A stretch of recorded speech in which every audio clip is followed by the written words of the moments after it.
Aloha. Hey, it's Julie Ziemelis coming to you from St. Patrick's Day, Kona. And we are here for our monthly TTT as we discuss the market around the island and also some, this time we're going to talk a little bit about some strategies and success stories for getting buyers into homes in all of Hawaii. Amber Haley will be coming and joining us a little bit later. We've got Lance Owens, Luba Real Estate. He's the president of the West Hawaii Association of Realtors. We've got Eric Ziemelis, who is now with the 365 real estate team out of Keller Williams. And me, your host, who is still waiting for their real estate license to come in from the DCCA. So we will start this wonderful experience by letting Lance maybe give a little bit about what's happening with the single home market and condos in West Hawaii. And then we'll wait to see if Amber shows up. But in the meantime, we'll also have success stories where you guys can share maybe people who have done some interesting things to get into a home. So let's start with Lance. What's going on with the housing market? Sorry, I lost you guys for a second there. I apologize. So the housing market, it was interesting. I was looking at things yesterday. We've got about a 10% increase in the listings available. Oh, that's good. We went from high 40s to mid 50s. So it's available in the market right now. I was looking at the single family homes to see what had closed cash and finance. So we look at about 50% of them closed that were cash last month. 50. For February. Yeah. And condos was about 75% of them closed cash. We've seen that high mark on the condos for a while now on that happening, but the homes, you know, they've been running what, 30 to 50%, I think. They've been closed out cash, because that's always a big thing that we get from people is, I'm never going to win this bid. I can't do it. It's everybody's paying cash, and it's good to know what reality is. There's only actually half of them. Right. So that means that half the people are going to be affected by the interest rates increase. Yes. Yeah. So yes. Yeah, the rates just went up yesterday. But you know, I was doing to get information on our page. I went to the Fannie Mae site to get interest rates, and they had already been kind of doing like 2.5, 2.8, 3.2, 3.3. So it's been a kind of a slow sneak up. So just as of yesterday, it was only, I mean, again, it's just been slowly going up, but they're like right now, at least yesterday I checked, it was like 3.8. So the older realtors in the group that the West Hawaii Association of Realtors meets, they start going like this, wham, wham, you're on your 4% still, shut up. It used to be 18% back in the 80s. So, so still 4% is still a pretty good, you know, interest rate. So, and then just in general, in terms of the demand that you're seeing, Lance, in terms of how are you getting a bunch of phone calls? Are you working with a bunch of buyers? You know, the phone calls aren't as crazy as they were, but they're still there. And we still do have buyers. And yes, there's still multiple offers on them. We probably got about 7 or 8 escrows going right now. We like to keep it up around 10 to 13. So it's a little bit low on the active escrows, but we just had a whole bunch close in the last few weeks too. So it just kind of goes up and down, but yeah, we're still getting calls, still getting people coming in. Okay. And Eric, what are you seeing out there? Okay, I can hear you from here. Do you have are you muted? You and I are definitely seeing an uptake in people that are interested now. There was a lull over the last, over Christmas and after that, but there seems to be more people that are looking towards the fall at this point that we're seeing. We're sort of the first step, so they're looking that far out, but pretty regularly, a lot more than it was before. Okay, there we go. And then like I said, usually we have Jana who can help us with the Waikoloa market, and she's going crazy. She's got like 3 houses under contract as she's showing right now. She's going nuts. And then Amber hopefully gets here, and she's been super busy too. So basically, and then Delania is pretty busy too. So this is like, at this point, there's 5 of our realtor people who are like going a little slightly crazy with how many people they're dealing with in terms of listings and buyers trying to get under offers to get their houses looked at. So we're actually having a pretty busy spring market, I think. And in fact, I was looking at our chart. I think we have 5 in escrow right now ourselves. So yeah, it's definitely, but at least it's moving. I was looking at a chart yesterday that someone put, and they said definitely January and February people had pulled out of the market a little bit. And so now they're kind of like closing their deals maybe through the Christmas season, and they're looking forward to the spring market. So, with that, like I said, we're waiting to see if Amber shows in for the East Hawaii housing market update. But is there anything you guys want to add more to what you're seeing in the market? And then we can ask Scott and Katie and those guys if they want to have questions. I think, just on our listings, we've had multiple offers still coming in on them. We are seeing that still. Yeah. And how much are people going over that you're seeing? I've seen anywhere from 30,000 to 150. Actually, 250,000 is what we've got one on right now. So. Wow. And what was the price of the house to get a $250,000 over asking?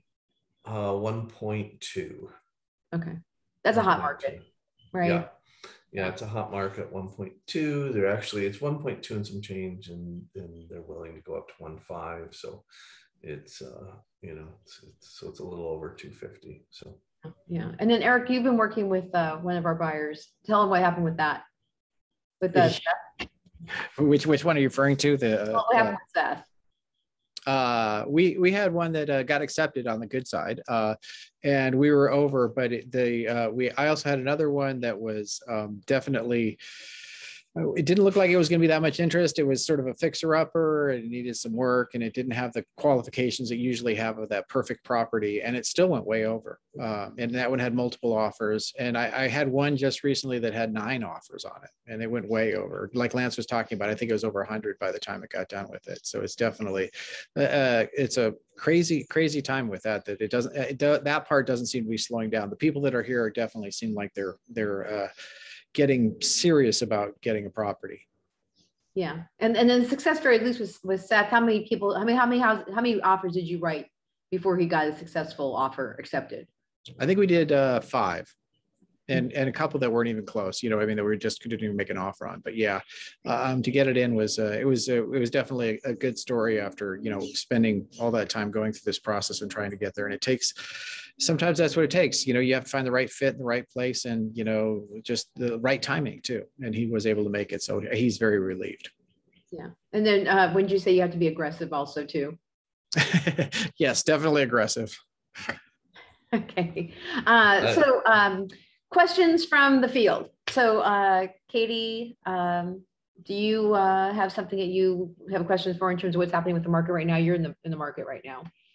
Yeah, I mean, I think our biggest concern is just that, we could sell our house easily, but then what do we do in the interim, and coming from the mainland and, headed out there, our biggest concern is that, we'll make 5 or 6 offers. Maybe we don't find a place right away. Like, where do we go in the meantime? And from what we understand, the renting situation out there is not ideal. Yeah. So, I mean, that's just, I guess it's more of a concern than a question, just kind of what to do in the interim. How do we work the timing out? Do we start making offers on houses while we still own this house? I don't know. Yeah. So again, I've been watching what's happening with Eric and stuff, and I can tell you that that sometimes trying to get your offer accepted while you're still trying to sell your main house can be kind of like, if there's 4 or 5 other people who have cash on hand and you're the guy who has trying to sell your house, that becomes, you're kind of low guy. Lance, what's your thought process on that? Yeah, I think I honestly wouldn't even write an offer for a client if they still had to sell their house because the market's that competitive. But what I would advise my client that's listing to do is to, we all, in a competitive market, we all reach out to the listing agent and say, what's going to make my deal get accepted? What is it? Because everybody's used those escalation clauses. That's actually hinders you instead of helping you. So a lot of times it's different things. And for you, it would be, let me stay in my home for 2 months afterwards. and that would be the thing that would make or break you. That way you got it sold, you got it in escrow, and you've got the money to actually come and purchase, and you can hit or miss those, like you say, you're going to be doing that. But that would be the thing that even your agent can put in the private remarks, it's like, here's what will make your deal get accepted over the next one, is the fact that you let our clients stay for 60 days. That's a great idea. Yeah. Thank you. Mm-hmm. Yeah, I ended up writing a few that actually the house was in escrow, and it still put it lower on the totem pole than if it was completely closed. Even though you call it, it's on, even this one went through a lot of contingencies and still wasn't as high as an all cash offer would be, of course, king. But you start adding these little elements to drop it down, it makes it a lot more challenging. Yeah. In fact, we had two people. One just closed a few weeks ago. She knew she really wasn't going to get the money and be able to close her house until like January. And yet in October, she got really excited and started saying, I really want to buy a house, want to buy a house. So we went and looked at all these different houses, and she kept putting offers in, and every single time she'd lose the offer because she didn't have cash on hand because she hadn't sold her house.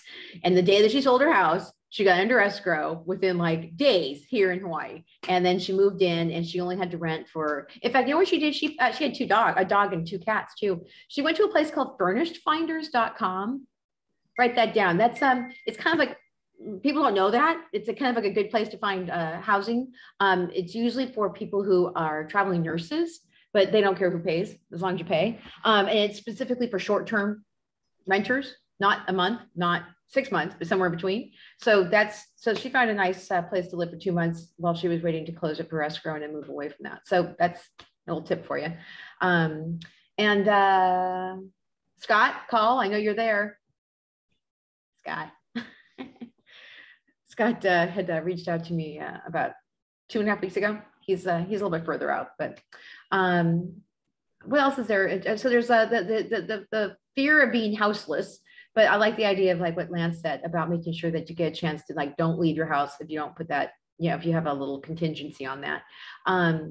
Also, reach out to us if you're on this call. You're on this call. If it's 100 people ask me this question, I'm not going to be able to handle it. But we do have people who have Ohana units who have purchased houses through our 365 group that might have space available when you need it as well. So if you have an idea of when you think you're going to actually sell your house and even have that little extra contingency and say, I need a house like on September 1st, I can like pepper my people and see if there's something that can be done as well.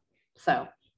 What's the typical time it takes to close on a house there? Like here where we're at, it's about 30 days. Is it a little longer in Hawaii, or is it about 30? I think most people have them down for 45 days, right? 45. Yeah, the escrow is a slow part here. It just takes a while to run it through. Yeah. Those guys are working as hard as they can all the time. Yeah. Yeah, the escrow companies are a little overwhelmed. Lance, also, what else ties it up? Trying to get termite inspections and things like that here. Yeah, big thing is your termite inspections, and then if it needs to be tented, that's huge. I mean, we were closing them last year, and they still haven't been tented yet. That's how backed up tenting is. Home inspectors seem to be caught up. I'm getting in home inspectors pretty quick. So it is biggest thing is probably getting the tenting and the termites, probably the biggest holdback right now. Mm-hmm. And appraisers are very, very, very slow to respond. We seem to have a big shortage of appraisers. So if somebody has an appraisal background and they want to move to Hawaii, that would be awesome. There's a job for you all day long. Yeah. And VA lenders, they need VA appraisers big time here too. So that was a huge topic at the one of the meetings today. Oh, yeah. Yeah.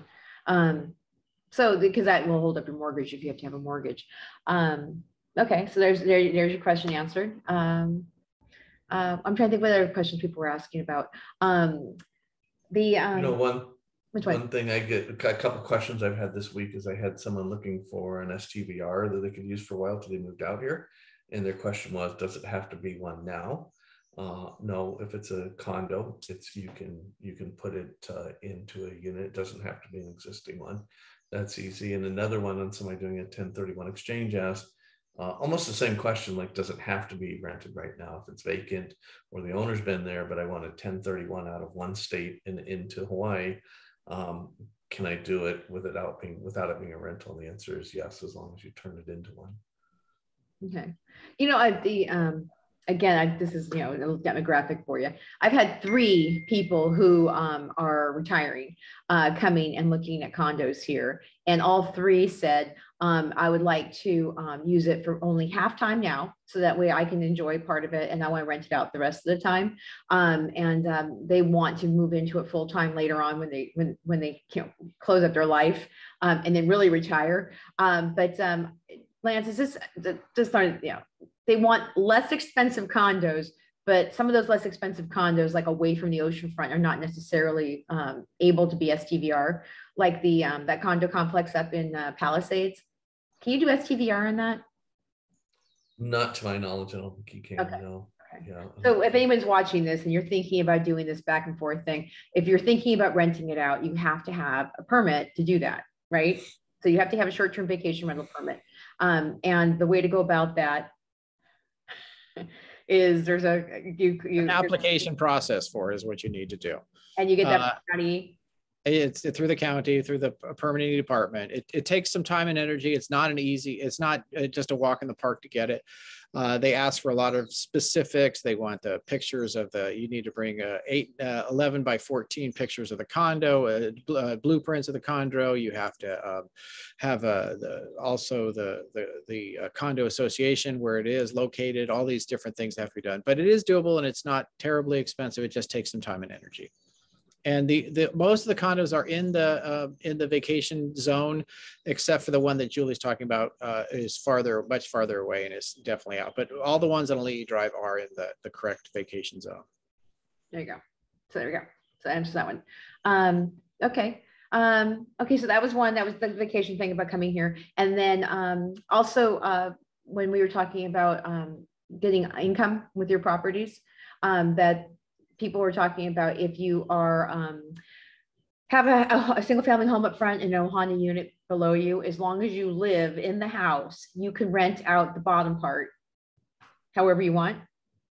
That's a question that people ask that too. So yeah, you can do short term as long as it's owner occupied, and that's at this point in time. I know they're trying to chase that down, but as of the time we speak, yes, you can. Okay. And there's nothing I don't see anything in the legislative bills this year to get rid of that. Okay. So it can be short-term, like, so 2 or 3 days, not like a month at a time. Okay. So, and also there's people who are looking for homes right now that want that extra income element. And what we have found also, you can't use the projected income from the house on your current mortgage application. We found that out recently. So because someone thought that they were going to make $2,000 a month and they can put that as part of their mortgage application. They said no. So yeah. No. So I'm wondering, I know it's almost 2:30 and I still don't see Amber. I know that when Eric, put an offer in on the house in Hilo, he was actually shocked that the amount of people going after that single family house was pretty crazy. So it obviously looks like the East Hawaii market is pretty hot and cooking still. And I asked Amber if she wants to do a separate Zoom call for people who specifically are looking at Volcano, Curtistown, Analoa, Pahoa, and HPP, as a lot of people are looking for the affordable part of this island. There's ups and downs for that whole experience, and she's an expert on that. And so we'll do a side Zoom for people who are looking for places like that in this part of the island. So stay tuned. And if we get something scheduled, I'll drop it in the comments below this video. So, hey, I just want to, I'm sorry, I didn't clarify something on that when we talk about the rental short term. You got to make sure it's not against the HOAs of the subdivision you live in too. That was the only other thing I forgot to mention. Oh, okay. So yeah, and then, if you were up in Pualani Estates and you were doing it, your neighbors could turn you into the HOA. So because they don't want you to do that, right? Well, and Elite Lonnie is another one of those. Is there 30 days only? Yep. Right, but if let's say you were Palisades, right, you could do it then. Yeah, most of the places you can. There's a handful of them that have specific rules against it, but yeah, even Kamani Trees has rules against anything under 30 days. Okay, so they don't want to see the transient experience. And obviously it looks like a lot of the houses that are for sale right now that have that opportunity are in South Kona or in Palisades. it's one of those older homes that have that space underneath them.